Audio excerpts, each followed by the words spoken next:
আমরা চাচ্ছি যে ডিসেম্বরের মধ্যেই আপনারা পে স্কেলের ঘোষণা পেয়ে যান, সেই আঙ্গিকে কাজ করে যাচ্ছি। নবম পে স্কেল প্রণয়নে অনলাইনে মতামত নেয়ার পর 2 শতাধিক কর্মচারী সংগঠনের সঙ্গে মতবিনিময় করেছে পে কমিশন। সর্বশেষ 2 দফায় বিভিন্ন মন্ত্রণালয় ও বিভাগের সচিবদের সঙ্গে বৈঠক করেছেন কমিশনের সদস্যরা। এতে সুপারিশ নিয়ে বিস্তর আলোচনা হয়েছে। গেল বুধবার দ্বিতীয় পর্যায়ে সচিবদের সঙ্গে বৈঠক করে কমিশন। এতে জনপ্রশাসন মন্ত্রণালয়ের সিনিয়র সচিব এহসানুল হক এবং ভূমি মন্ত্রণালয়ের সিনিয়র সচিব এস.এম. সালেহ আহমেদ সহ বেশ কয়েকজন সচিব অংশ নেন। এর আগে প্রথমবারের মতো গত 24 নভেম্বর বিভিন্ন মন্ত্রণালয়ের সচিবদের সঙ্গে পে কমিশনের সদস্যরা বৈঠক করেন।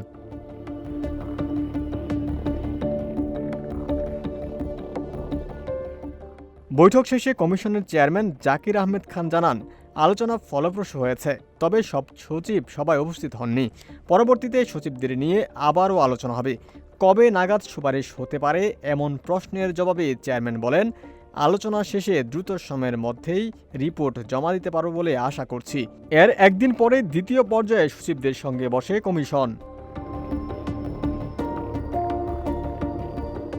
এদিকে কমিশনের সদস্যদের সঙ্গে কথা বলে জানা গেছে, সুপারিশ চূড়ান্ত করতে কমিশনের সদস্যসহ সংশ্লিষ্টরা পুরোদমে কাজ করে যাচ্ছেন। এই মুহূর্তে অর্ধেকের বেশি কাজ সম্পন্ন হয়ে গেছে।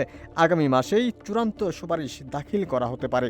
এক্ষেত্রে সর্বনিম্ন বেতন ও গ্রেড ভাঙার বিষয়টি বিশেষভাবে বিবেচনা করা হচ্ছে।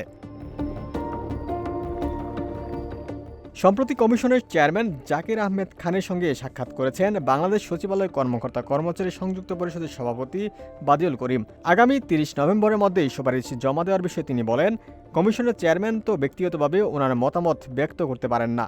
কমিশনের সদস্যদের সঙ্গে পরামর্শক্রমে তাদের মতামত নিয়েই যে কোনো বিষয়ে সিদ্ধান্ত নিতে হয়। সে অনুযায়ী চেয়ারম্যান আমাদের কাছে যে অভিমত বা কার্যক্রমের অগ্রগতির কথা ব্যক্ত করেছেন তাতে আমরা সন্তুষ্ট।